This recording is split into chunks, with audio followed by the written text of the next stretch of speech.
बरसों पहले की बात है, जब रहती थी एक गरीब विधवा अपने बेटे अलादीन के साथ।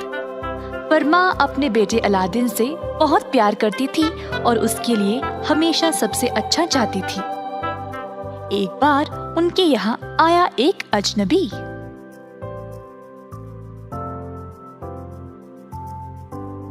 सलाम, मेरा नाम मुस्तफा है और मैं अपने भाई के बेटे अलादीन को ढूंढ रहा हूँ। मैं बहुत वक्त से दूर रहा, पर अब मैं उसका चाचा वापस आया हूँ।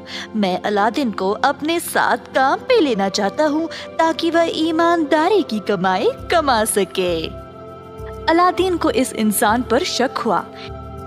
इतने सालों से ये चाचा कहाँ था और अचानक क्यों आ गया?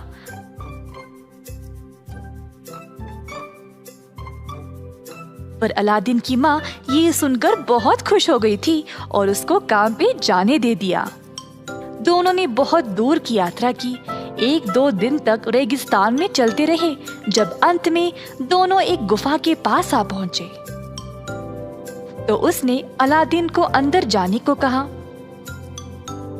अलादीन को मुस्तफा पर भरोसा नहीं था तो वह उसकी बात मानने में हिचकिचा रहा था।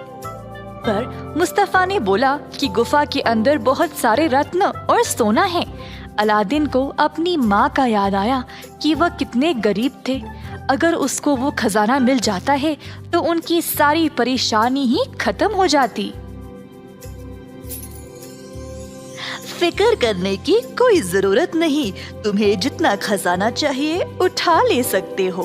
मुझे सिर्फ एक पुराना चिराग चाहिए और फिर मैं तुम्हें बाहर निकालूंगा। पर मैं आप पर यकीन कैसे करूं? अचानक से आ टपके। मेरी माँ बहुत मासूम है, पर आप में कोई तो बात है जो मुझे खटक रही है। हाँ, मेरे बारे में 1 मिनट के लिए भूल जाओ। बस ये सोचो कि तुम्हारी माँ ये सोना और हीरे देखकर कितनी खुश हो जाएगी। सोचो कितनी आराम की जिंदगी दोगे उसको। आखिरकार अलादीन गुफा में घुस ही गया। अंदर जब गया तो उसको इतना सारा खजाना देखकर यकीन ही नहीं हुआ। जितना हो सके अपनी जेब में अलादीन रत्न, हीरे, मोतियों को भरने लगा। एक सोने की अंगूठी भी मिली जिसको उसने पहन लिया।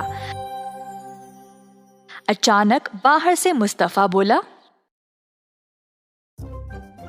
अब इतना तो काफी है ना, जल्दी चिराग को ले आओ, हमारे पास इतना समय नहीं है। अलादीन को चिराग मिल गया। अलादीन गुफा के द्वार के पास गया और मुस्तफा को उसको ऊपर खींचने को बोला। पर मुस्तफा ने कहा कि पहले उसको चिराग दे दे। अलादीन को लगा कि शायद चाचा चिराग को लेकर उसे गुफा में ही छोड़ देगा, तो अलादीन ने पहले ही चिराग देने से मना कर दिया। मुस्तफा को गुस्सा आ गया। सुनो लड़के, मैं तुम्हारा असली चाचा नहीं हूँ और मुझे तुम्हारी कोई फिक्र नहीं। मैं तुमको यहीं पे छोड़कर जा सकता हूँ। तुम मुझे चिराग नहीं दे रहे हो ना? अब मैं इस गुफा को इस पत्थर से बंद कर दूंगा। ऐसा कहकर मुस्तफा ने अलादीन को उस गुफा में ही बंद करके छोड़ दिया।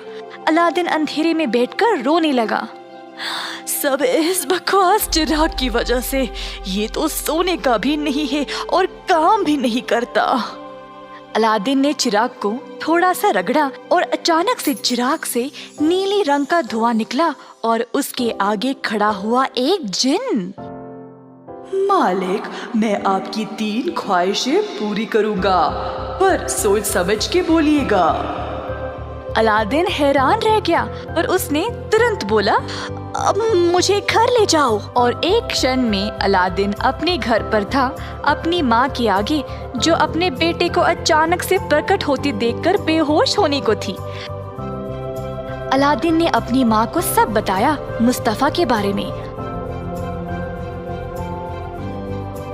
और फिर उसने अपनी सोने की अंगूठी को रगड़ा तो एक और जिन बाहर आया। इस बार तो अलादीन की माँ बेहोश ही हो गई। मालिक, मैं आपकी 3 ख्वाहिशें पूरी कर सकता हूँ, सोच समझ के बोलिएगा। ना सोना और रत्न दे दो जो हमको जिंदगी भर के लिए काफी होगा और उससे भी ज्यादा।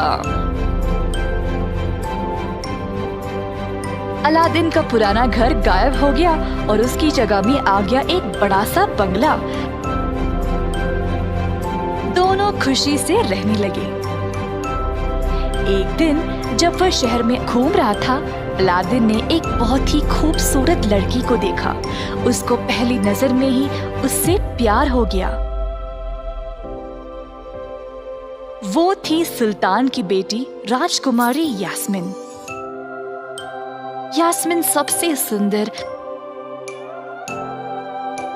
राजकुमारी यास्मीन भी अलादीन को पसंद करने लगी।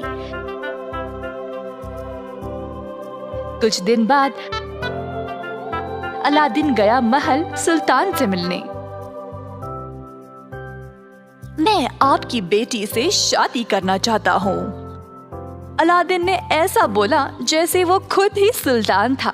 गुस्सा किए बिना सुल्तान जोर से हंसने लगा। मेरी बेटी से शादी करने के लिए तुम्हारे पास मेरे जैसा महल होना चाहिए। उसी रात जब अलादीन अकेला था तो उसने अंगूठी वाले जीनी को पूछा कि वह उसकी दूसरी ख्वाहिश पूरी कर दे, एक बड़े से महल का जो बिल्कुल सुल्तान के महल के बाजू में हो। अगली सुबह उस जगह पर था महल। सुल्तान ने अलादीन को यास्मीन से शादी करने की इजाजत दे दी। सुल्तान की मौत के बाद अलादीन ने उस राज्य पर अच्छे से राज किया। जल्द ये खबर मुस्ताफा तक पहुंच गई और उसको पता था कि ये सब उस जादुई चिराग की वजह से हुआ है। उसने चिराग को वापस लेने की तरकीब सोची। अलादीन जब महल में नहीं था तब वह यास्मीन के खिड़की के नीचे खड़ा हुआ और पुकारने लगा, पुराना चिराग देकर नया ले ले, बस आज ही के लिए है, नया चमकीला चिराग ले ले। शहर के सारे लोग वहाँ जमा हो गए। जल्द यास्मीन भी वहाँ पहुँच गई। उसको लगा कि वह अलादीन को पुराना चिराग को देकर नया ले लेगी। चिराग मिलते ही मुस्ताफा ने उसको तुरंत रगड़ा और जिन निकला बाहर।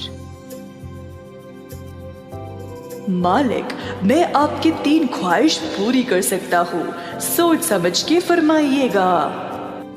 चुप करो।